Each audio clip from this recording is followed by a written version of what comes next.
Pentecostalism emerges out of the revivalist movements of the 19th century. We see it coming out of things like Charles Finney and his emphasis on these explicit expressions of the Holy Spirit in one's person's life, and the teachings of Phoebe Palmer, who is a prominent writer throughout the second half of the 19th century.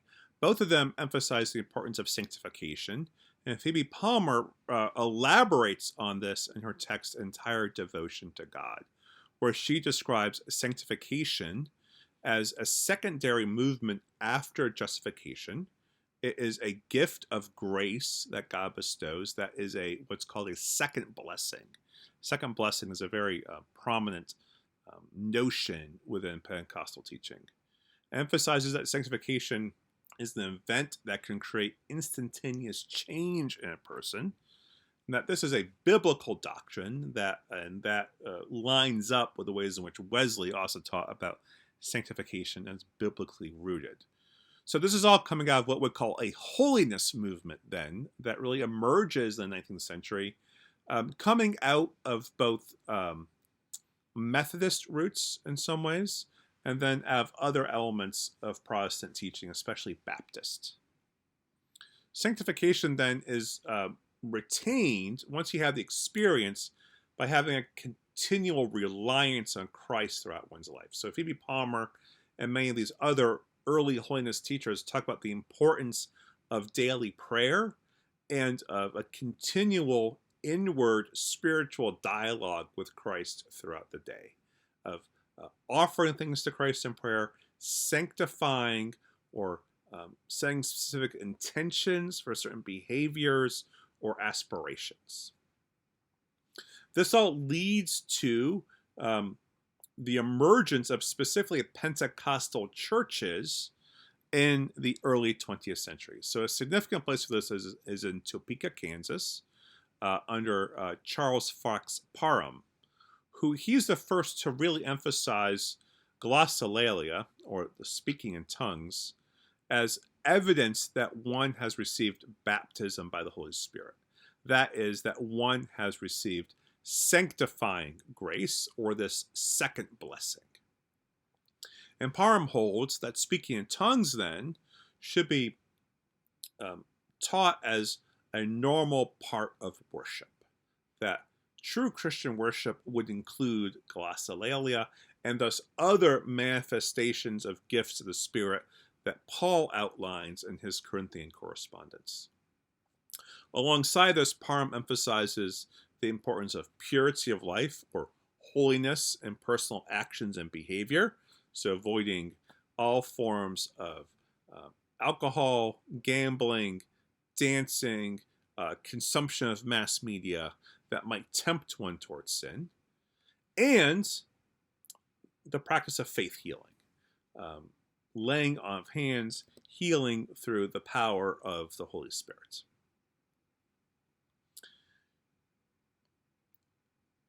The key moment for the emergence of Pentecostalism in the United States is held to be in 1906 in Los Angeles. What happens then is William Seymour, an African-American preacher who had gone to Parham's Bible College in Topeka, Kansas, arrives in Los Angeles, and on April 9th, 1906, he and others are worshiping at a place on what's known as Azusa Street in Los Angeles, and they begin to speak in tongues, he and some others. This leads to, over the course of a few days, to large interracial crowds in Los Angeles gatherings. So white Americans, black Americans, Asians, people of Mexican ancestry, all gathering together, speaking in tongues, and engaging in other practices of holiness. The revival at Azusa Street leads to 1909 and early seeds the whole movement of Pentecostalism in North America. Because Los Angeles is so close to the U.S.-Mexico border, we have good evidence of early Pentecostal churches being planted in Mexico as well, and a cross-border exchange all along that region. As well, it quickly becomes an international movement. And so now that Pentecostalism is the fastest growing global expression of Christianity. Pentecostalism isn't just about behavior, about speaking in tongues, about forms of holiness living. There's also key teachings it holds. And it's really important to understand Pentecostalism as really lining up with fundamentalism in really key ways, and then also emphasizing charismatic gifts. So some fundamentalists don't hold that any of these spiritual gifts are possible at all. That's what you'd see at a place like Bob Jones University.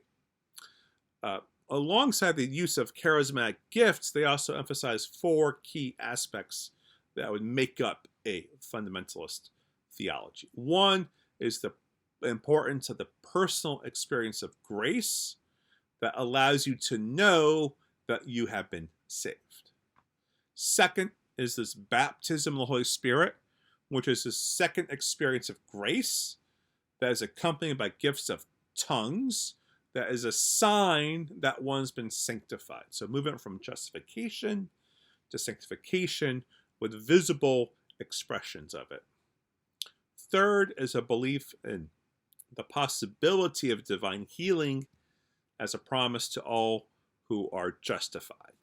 And this will occur by prayer and laying on of hands. Then finally, an apocalyptic eschatology, a premillennial dispensationalism, as we've reviewed before. Those are 4 key elements to Pentecostal belief. And it's also common to have a 4-fold pattern of Christology, in which Jesus Christ is understood to be Christ the Savior, Christ the Sanctifier, Christ the Healer, and Christ the Coming King, which then lines up with these 4 aspects of these 4 themes of Pentecostal theology. This lays the foundation then for a robust Pentecostal identity. Some scholars have begun to argue that Pentecostalism ought to be seen as a distinct form of Christianity, independent from Protestantism. So just as Protestantism came out of Roman Catholicism in the 16th century, some scholars argue that the way in which Pentecostal thinking and practice has developed over the past 100 years, we can now see Pentecostalism as distinct from other Christian forms like Protestantism, Roman Catholicism, and Eastern Orthodoxy. As I've said before, this is the most rapidly growing expression of Christianity globally, and it's very much worth your while to become more familiar with it. It will be present wherever you go to serve in your ministry. So the better you can understand it, the better you can engage with people who attend these churches or who pastor at these churches. It's also worth thinking about how Pentecostalism is an expression of the encounter with modernity.